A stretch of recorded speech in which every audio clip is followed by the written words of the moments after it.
एक सरोवर के किनारे जो बड़ा वृक्ष है बेल का, उसी बेल के पत्ती में छिप के बैठूंगा और सरोवर का किनारा है, कोई न कोई जानवर जीव पानी पीने के लिए आएगा, उसी समय मैं उसको अपना शिकार बना लूंगा। इस भावना के साथ वह गुरुद्रोह नाम का भील एक बिल्व पत्र के बेल के पेड़ के ऊपर, बहुत बड़ा बेल का पेड़ था, उसी पे चढ़ के घनी पत्तियों में छिप गया था। धीरे धीरे धीरे धीरे दोपहर से शाम का समय हो गया, लेकिन कोई नहीं आया। परेशान हो गया। जब परेशान हो गया तो एक हिरणी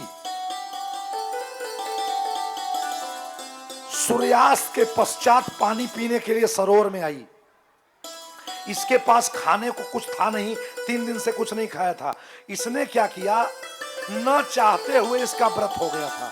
संजोग से उस दिन शिवरात्रि थी, इसको पता नहीं था, था ही नहीं कुछ खाने को। पानी लिया था, जब प्यास लगती थी तो पानी पी लेता था। 2 बाटल पानी लिया था, एक से पीता था, एक तो रखा था कि बाद में। और जहां धनुष लगाया था तरकस, वहीं एक रस्सी से बांध करके पानी उसको टांग रखा था। और जब वह हिरणी को देखा तो निशाना लगा रहा था, उतने देर में बाण के चढ़ाने में एक बेल का पत्र, बेल की पत्ती टूटी और नीचे उसको पता नहीं था, बेल के नीचे शिवलिंग था। अपने आप एक पत्ती टूटी गिरी और जो जल ले रखा था गुरुद्रोह, वो जल भी थोड़ा सा गिर गया। शंकर जी के प्रथम पहर की पूजा हो गई। और जब शिव की पूजा हुई तो जो बाण ये चलाने जा रहा था, इसका पाप कम हुआ। देखो, गलत काम आदमी जब पाप उसके सर पर चढ़ जाता है तब वो कुछ नहीं देखता। एक बार गलती से बिल्वपत्र और जल चढ़ गया, मेरे महादेव ने इसके पाप को थोड़ा कम कर दिया। जो तीर हिरणी को चला देता, एक बार गलती से महादेव पर चढ़ जाने का फल रहा कि बाण रोक लिया।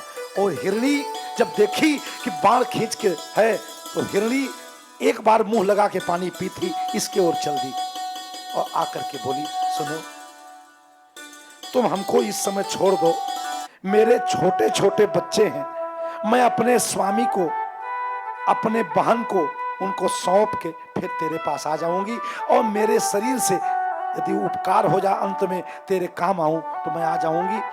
मैं तुमको विश्वास दिलाती हूं कि मैं वापस जाके आऊंगी, पानी पी के अपने बच्चों को सौंप के आऊंगी। शरीर छोड़ने से पहले अपने बच्चों को सौंप लेने दो। एक बार इसके जल चढ़ाने के बाद इसके अंदर दया आ गई और यह गुरुद्रोह नाम का भील मान लिया। बोले, चलो ठीक है, मैं तुमको छोड़ देता हूं, लेकिन आ जाना। और ऐसा कह के वो गई। रास्ते में पहुंची थी कि संजोग से जो हिरणी का पति हिरण था, वो अभी उसी सरोवर में आ गया। अभी ये पहुंच रही है जहां पे इसके पूरे बच्चे और इसका पति सब थे। जंगल में एक जगह थी, दूसरे मार्ग से इसका पति आ गया और पति को देख करके गुरुद्रोह ने सोचा कि वो तो गई, आई नहीं दूसरा। फिर ये चलाना चाहा और आने में दूसरा पहर लग गया था और जैसे तीर खींचा, इस बार बेल की एक डंडी टूट गई और टूट करके इस पे 11 बेल पत्र गिर गया शिवलिंग पर। 11 बेल पत्र चढ़ा, भगवान शिव की कृपा हो गई और हिरण ने कहा कि मैं भी लौट के आता हूं। वो भी बताया, उसको भी छोड़ता गया।